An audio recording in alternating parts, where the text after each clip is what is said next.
the podcast for those who are done performing, done people pleasing, and done living life on autopilot.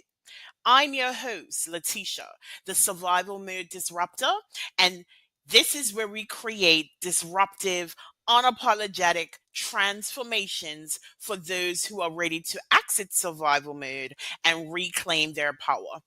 Every episode is your permission slip to burn the rule book, break the cycle, and finally build a life that feels like yours. So let's disrupt everything that's holding you back and start living life on your own terms.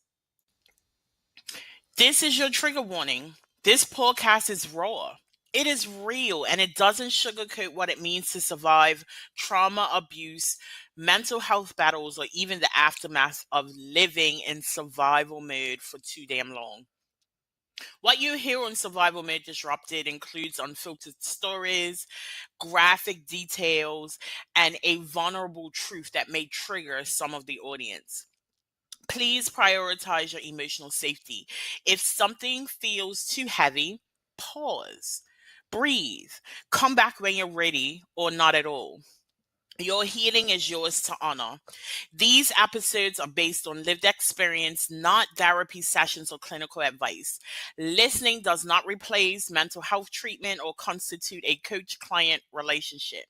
If you're in crisis, please seek immediate help from a licensed professional or contact your local emergency services. This space is built with care, but it's also built for truth and built for disruption. Take what you need, leave the rest, and most of all, trust yourself. If this podcast speaks to your soul, you don't have to do this work alone. Feel free to join our free Facebook community for high achieving women ready to break cycles and heal out loud. Join us at Disrupting Survival Mode on Facebook, or grab the book that started this movement, Exiting Survival Mode, a raw step by step guide to help you identify, release, and rebuild from the survival patterns that have been keeping you stuck. Hello, hello, hello, and welcome back to another episode of Survival Mode Disrupted. I am your host, Letitia, the Survival Mode Disruptor, and today we have Dawnmarie with us. Dawnmarie, why don't you introduce yourself? Hi, I'm Dawnmarie Risley-Childs. I'm a board certified psychiatrist, and I am a survivor and thriver of 24 years of domestic violence, physical abuse, sexual abuse, emotional abuse, and neglect. Wow, welcome. We have a lot in common, so I can't wait to hear your story. Okay. How would you describe survival mode? Exhaustion. Always feeling exhausted, but still reaching that metaphorical hand behind the back of your neck and pulling yourself up anyway to get going. Hmm. A Yes, I friend of mine had said, a fellow psychiatrist had said, people with PTSD are the most tired people she knows. And I was always feeling tired, no matter how much rest I was able to get. can relate to that as well. Yeah. So tell us your story to and through survival mode. Well, so really, I want to talk about the turning point. And my turning point is a bit less of a right angle and more of one of those, I need to make a left turn and I have to turn right into the jug handle to do so, like they have in New Jersey. It was really a growing tired of doing what I was doing and not wanting to do something else and knowing that there was something more for me and feeling very weighed down. I ended up getting coaching from another physician, from a retired surgeon, and he was mentioning forgiveness, which I did not want to do. One of the things that my stepfather had demanded of me was forgiveness. And so that seemed like a dirty F word to me. the word forgiveness. And as I was going through coaching, while there were some things that were helping, there was still something very underlying. And one of the things he said was when I explained to him, because I started looking up, why am I so exhausted? And why do I feel tired all the time? And why do I have pains here? And why is this problem happening? And I read The Body Keeps the Score, and it was all laid out for me there about what was going on and was happening because of the trauma, the cortisol levels, et cetera, those things that take effect in a person who has trauma.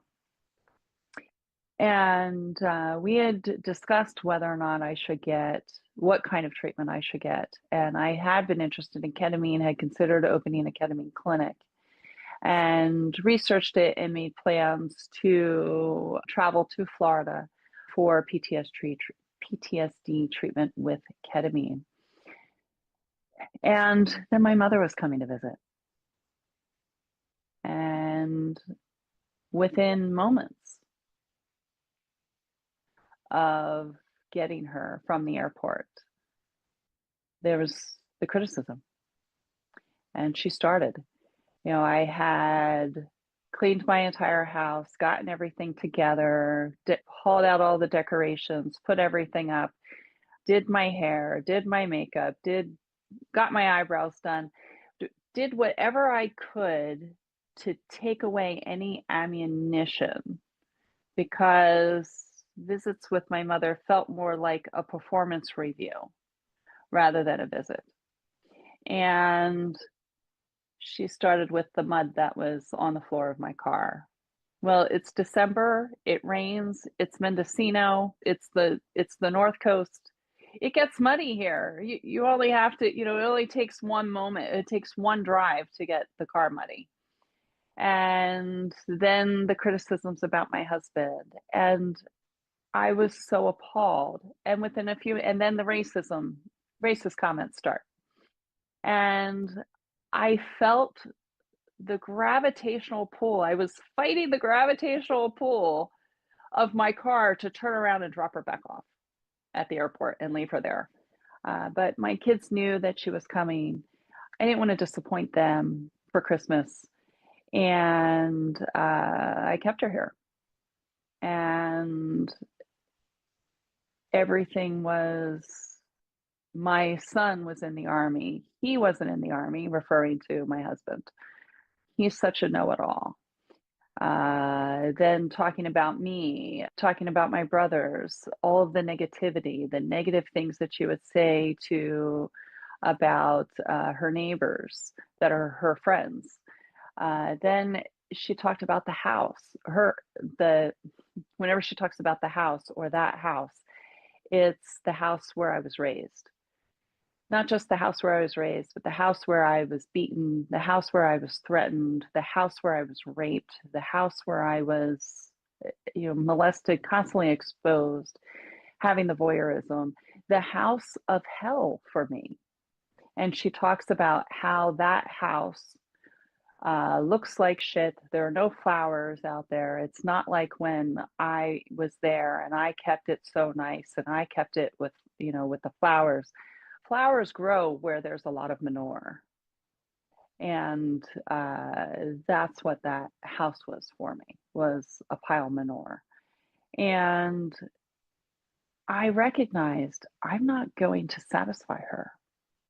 It came to a gift, really two gifts that I had given her. One was this wallet that had matched the purse that I had purchased for her for Mother's Day.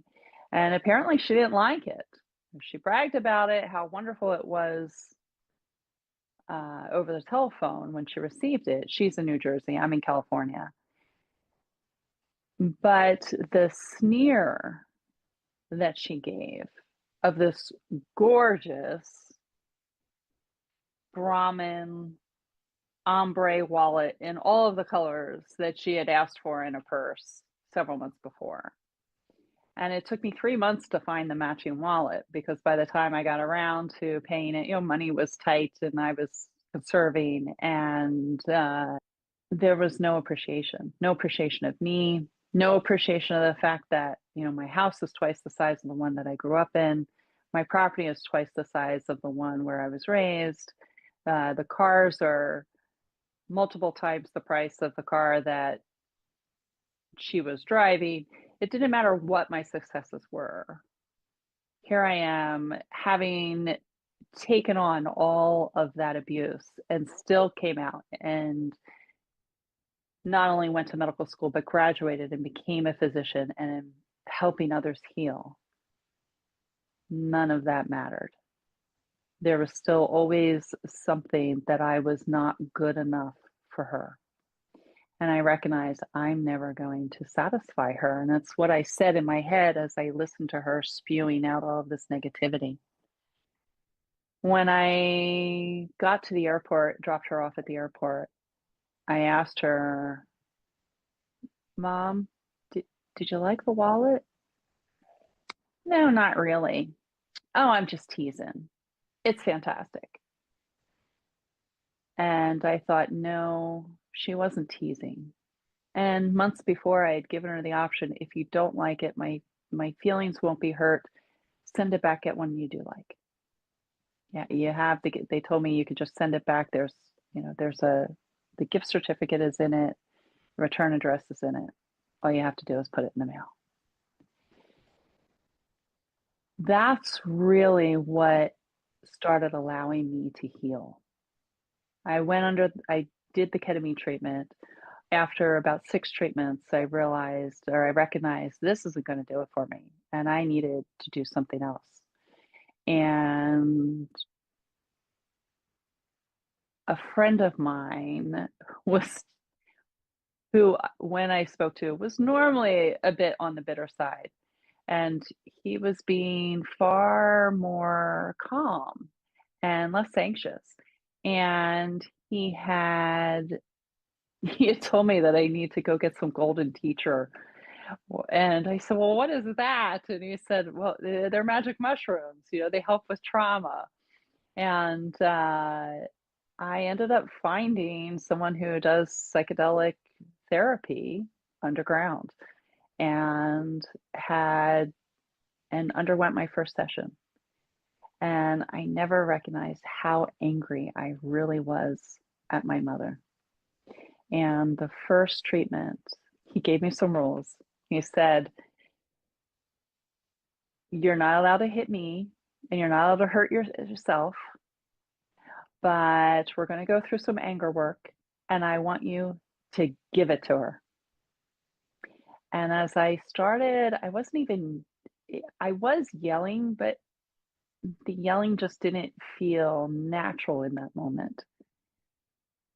I yell when I'm frustrated, which is a form of anger, but when I'm really angry, I just speak very low and I asked a lot of questions. How could you be so stupid to think that it was normal to take your daughter in, to have him shave her bikini line, not once to show you how, but every single week during swimming season, every single summer, every week in summer, all the way up into and through college? How could you think that this is normal? How could you allow that to happen? And that was just one of the things and one of the issues that I addressed. But I started going one thing after another with all of the things my mother turned her head to.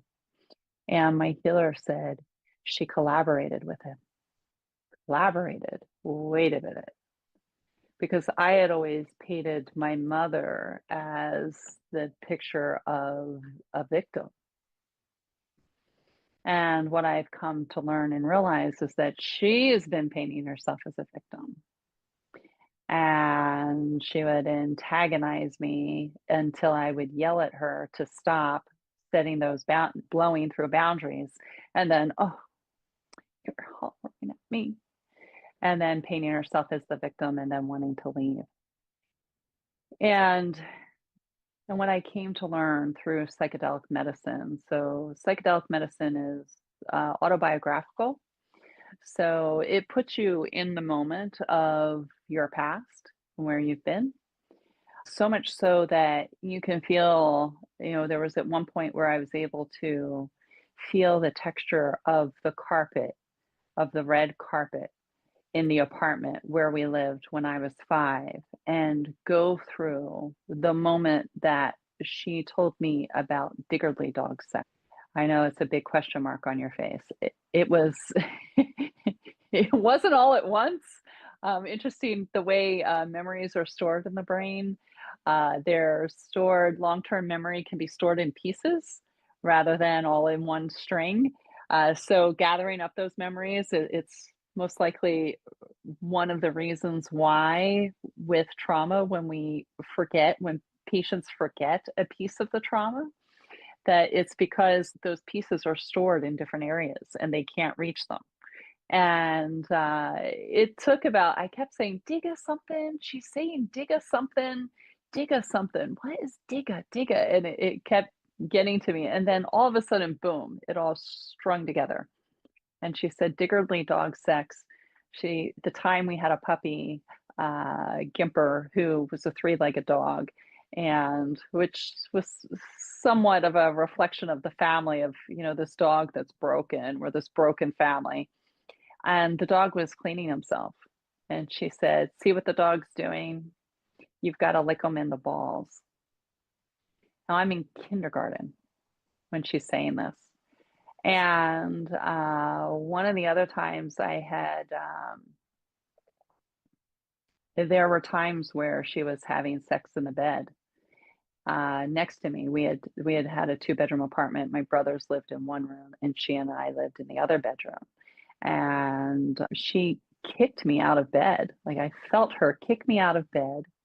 I fell onto the floor. I hear what's going on. I crawl around the bed. I'm standing behind this guy who has my mother. And I remembered what she told me. And so I went up to do Diggerly dog sex. And this man had said, what the? And looks back and sees me, and then begins yelling and screaming many profanities and, what is wrong with you? And you're sick, what a sick, just many profanities. And he left the room. And by that time, the light's on, and I'm just sitting there waiting for my mom and her friend to come back so that I can be involved. And I was 5 years old. The sexual abuse started really when I was about 4. And it was with my father. My biological father had taken me there were motorcycle gangs that were starting up in South Jersey, Philadelphia area. And one of those was the Harpy Warlocks. And he took me to Big John, who was, the big brother, was flanked by children, as he's so stereotypical. He's the only one at the campground who has a cabin, and he's standing on the porch and he's throwing candy to kids. And all the kids are all excited. Big John, we love Big John. We're so excited. He gives us candy. And then my father introduces me to him. And from there, he was having me sit on his lap while he was masturbating, or he was masturbating to me, and I was 4 years old. And those are the things that was the piece that was missing. It wasn't that the piece was missing. I remember bouncing on his knee, but the child in me did not see that and did not understand that. But during one of the trips, of the healing trips, I had been brought back to one of these intense moments where his daughter walked in and he began yelling and screaming at her to get out. And the adult in me saw what was happening. And I was re-traumatized again after that, recognizing that yet again, here I am falling to victim. And there was more. I mean, I'm still uncovering. There's still a few pieces about the baseball field that they're not completely clear, but they're very visual. where my brother was trafficking me as well. And my brother was 11, 12, 13 years old at the most, and he was selling me to his friends, letting me have a nickel for every dollar that he makes. And where does an 11, 12, 13-year-old boy learn that? This is before the digital age, before you can go on YouTube, before, highly censored television. And when I look at my children growing up the same age, they didn't, they are so modest. And my child, they have sexual education in school. And my child is just overwhelmed by it, disgusted by it, disgusted by the whole idea. And so for a young boy to think that of his sister, where does that come from? And I don't think I'm ever going to have the answers to that. But I suspect he was exposed to some type of prostitution somewhere. And maybe that was in our household, but I don't know. Oh, You're blown away. I, Yes, I hear you. I'm going to wait. Digest that for a moment. I'm going to take a sip of water. You digest that. You come up with yeah. your next question. I mean, as you were talking, I've had conversations about ketamine and Yeah, LSD, the psychotherapy as well, the yeah, yeah. psychedelic therapy. I wrote a note to talk about that. And then Sure. the story evolved. So first, I just want to say, and I'm not often moved to say I'm sorry that you experienced that, but I am in this case, and I've heard a lot of stories, and it, uh, I, as someone who was molested myself, and I can Hmm. see how that attention at that particular time created this desire for me to be someone's attention in someone's Yes, attention, right? yes. And it took me a long time to draw these parallels, but it made sense to why my teenagers were very promiscuous. Hmm. I had a lot of things going on in my home that also added to the desire to be seen by someone. Hmm. So Yes. I guess my question in this moment would be those experiences that were very sexual at a very young age, how did that shape you as you got older? How did that shape your relationship with man? How did it even shape your relationship with women? Because oftentimes when we have issues with our moms, we struggle with our relationships with women. So I'm just Yeah. curious as to how did this experience shape you and the environments that you allowed yourself to be in? A lot of my life is in 3 and 4 year compartments for many years between training, medical school, college, internship, residency, moving from one place to the next. I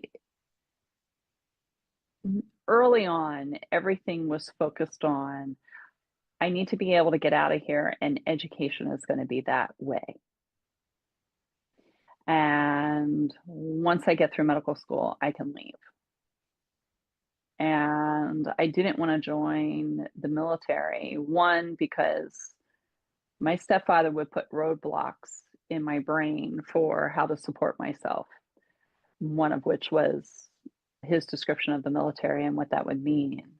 But I am, while being in the military could have been beneficial financially, there would also be the increased risk of military sexual trauma.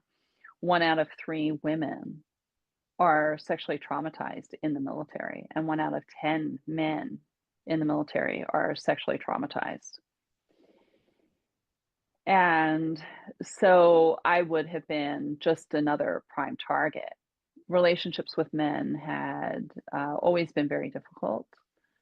I didn't have a boyfriend until I was 27. I didn't really date until I was in medical school. And in college, I was just studying all the time. And then my my stepfather's abuse continued on until I was 24 and in medical school. And I had gone to a counselor to discuss what was what had happened to me. I didn't describe in details. I just said when I was 13, my father snuck in my room and did things that daddies weren't supposed to do. And she was more of a Gestalt therapist, and she was pointing to my body language, and I felt judged. And one of the things that I've written in my book and that I talk about is that when you have someone who comes to you and is disclosing, the first thing you need to do is to make sure that that person is safe. And you can start with, do you feel safe with telling me more? Do you feel safe in this room? Do you feel safe on campus? Do you feel safe in your dorm room? Do you feel safe when you go back home to visit? The last one would have been no. Is this still happening? And the answer would have been not the same exact thing, but yes, things continue. And my stepfather had gotten wind of that I had spoken. I had to tell him. He forced me to tell him that I had spoken to a therapist about it. And he didn't speak to me. If he spoke to me, it was just about yelling about something that I was doing wrong. And my mother was talking about all the things that I was doing wrong at the house when I came home from my first year of college. And then my stepfather came to me and said, "Oh, I think I know what our problem is." So my stepfather meets criteria for the Hare psychopathy checklist for psychopathy. It's probably top score is 40. It's score somewhere between 34, 35 to 37-ish. So it's very high in the range. And he took me to a secluded area and he started out like this mania, like, "Oh, I was so excited. I couldn't wait to tell you when I first thought about it. So and so must have thought I was crazy when I realized it, when it hit me." And I'm thinking, like, I'm, waiting with bated breath for him to tell me, like, what is this exciting news? And then he said, "You're in love with me." And it was as though I was struck in the gut. What is going to go on now? This man wants to have sex with me. And I was a virgin. Like, he made sure of that. Dating had so many restrictions on it. And if you spread your legs, you're a slut. And there was all the slut shaming for any kind of sexual desire that I might have, growing into womanhood. Yet my brothers were both encouraged to go have as much sex as possible with as many girls and women as possible. It was the complete opposite. And I had to keep this a secret that I was going through this. And I had spoken to a classmate and to an RA, but I don't think that the RAs are really equipped with dealing with something like this and with, what do they do with this information? And even when I was in medical school, and that's when I finally broke away from him because I was told, "Hey, for student loans, we can get you another $7,000 if you need." And so I did the math really quickly and said, $7,000, that could last me for the next 6 to 7 months. That pays rent and food, and I'm okay until the next loans come out for school. And it was my housemate that had recognized that there was just something really wrong with this relationship. And he had said to me, Dawnmarie, is he married? And I said, no, no, he's not married. Is he hurting you? And I thought, is he punching me? And I said, no, no, no. And then he just said, DM, is he married? And I said, no, divorced. And then there was just something inside of me like said, okay, like now's my time to disclose what's going on here. And I said, it's who he was married to is the problem. And he just gave me this pensive look, looked down at the floor, and then, it was as though he was in slow motion where he moved his head slowly and his eyes got wide, and he said, he was married to your mother. And I broke down and said, yes. And he told me, you have to get away from him. Look, you need money. We're talking about all the logistics that's he's paid for medical school. What am I supposed to do? And, how am I going to survive? And, I never had my own money. He always took our money away. We would go visit my Aunt Sandy, and she would always shove 50s in our hands. And on the drive home, he would say, did Aunt Sandy give you any money? My brother said, no. Then, did he give you any money? No. Scott, did Aunt Sandy give you any money? No. Dawnmarie? Yeah, she gave us each a $50 bill. Hand it over. Pass it up. Cough it up.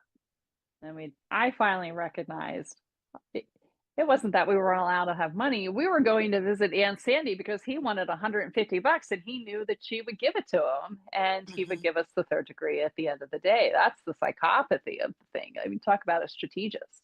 And then my mother's, oh, can't they keep it? No, they know the rules. They know they're not allowed to accept money from anyone. So I grew up learning that I'm not allowed to have money. It's And amazing how some of those stories, what some things create stories for us. I actually just want to cycle back to yeah, ketamine versus the psycho. It's lost my mind. the other psychedelics. Well, ketamine has Yeah, the psychedelic psychedelics. properties. Yes. So It's the an anesthetic. mhm. Yeah, so ketamine is an anesthetic. But go ahead. I I'm sorry. I'm no worries. interrupting. I want to understand the difference for you between ketamine and then the Hmm. mushrooms, and why do you think the mushrooms help with your healing more? I've done more than mushrooms. Okay. You mentioned mushrooms, so that's what I cycle back to. Yeah. The ketamine treatment that I was getting was IV, and it made me feel better immediately. The third treatment that I got put me in a loop that I couldn't get out of, where I saw my mother, I was angry with my mother, I was acutely suicidal. I got a fourth treatment the next day that took me out of that acute agitation, but it gave me tinnitus. And then I did receive two more treatments after that. And it helped my focus and my attention. What I noticed, it helped my anxiety tremendously. I was able to stop ruminating. It was as though someone would cut me off in the morning, and by midnight, I am still upset about the guy who cut me off, or, those minor slights, the everyday slights that we get just by living our lives. And I would be constantly ruminating about them. And the ketamine stopped that for a while and then would wear off. But I wasn't getting any therapy afterwards. And I think that ketamine is probably best with therapy. It's a very private treatment because you're really just being observed. It's all very internal. And then the things that come up for you are usually discussed in the next session. I think it has its place. I don't think it was for me. The mushrooms really showed me, it brought the visuals back and it allowed me to release the anger that I had feared for so long of releasing. And I think that I held back so much on my successes and in my journey just because if attention got brought to me and this came out, that would be bad attention for my mother. And I feared hurting her or feared destroying her. And now I recognize that my entire life she's been attempting to destroy me from a young age. And it allowed me to be able to say, I'm done with my mother and I'm never speaking with her again. That she is malignant, she is a dangerous person, and I need to protect myself from her and I need to protect my children from her. And God forbid that she did anything to my children. My children always say, "No, Mom, everything's okay." And so we don't think that anything happened, but you never know. LSD reaches the really deep parts. Those parts where that anger lives, where that anger is destroying parts of your body. LSD gets to, and it's very in your face. Confrontational. It puts it right in front of you. And when you relive those moments and you get to be angry and feel the anger for the first time, to really feel the anger, and it releases. And one of the moments in my book, I wrote about terror, and it was a terrorizing trip. And I would never advise anyone to do this alone, ever. Like, don't ever do this kind of thing alone. You want to be with someone who knows these medicines and knows what they're doing with these and with the treatments. But it got down to that terror that I felt of living with my stepfather. And it felt, for days later, it felt as though if you've ever had surgery and had an organ removed, the nerves are still there and they're still a little hot. They don't really hurt, but you're aware that they're there, or you're aware that something is now missing. And that's how it felt. That terror inside of me was gone, was removed. And it's extremely healing. I think it can be misused. And so, there's these double-edged swords with these medicines. It has the potential to be misused. But on the healing side, it has brought me to my healing journey by leaps and bounds. And yeah. And I wrote a book. About it. So tell us a bit more about the book and also how we can connect with you online. Yes, I'll show it to you. Isn't it beautiful? Yes. It's called The Offering, A Physician's Journey Through Abuse, Psychedelics, and the Freedom of Forgiveness. It got me I'm very proud of it. I love the front. I'm not going to give away the front cover, but the front cover has very special meaning. And it's the three biggest turning points in my life. It starts with the story that I told you about my housemate confronting me with exactly who this Ron Anderson person was. And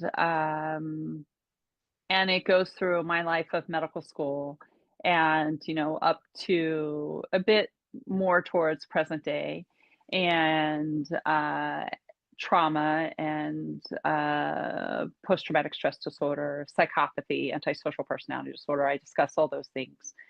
And when I got to chapter 10 and I was looking at how it really has affected my life, I reread that chapter and said, "Oh, this is terrible and uninspiring." And I tore that whole chapter out and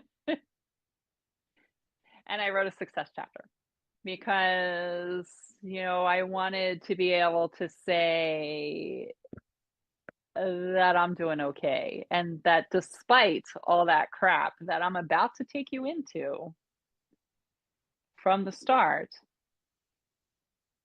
I've lived a pretty good life despite all that. Mhm.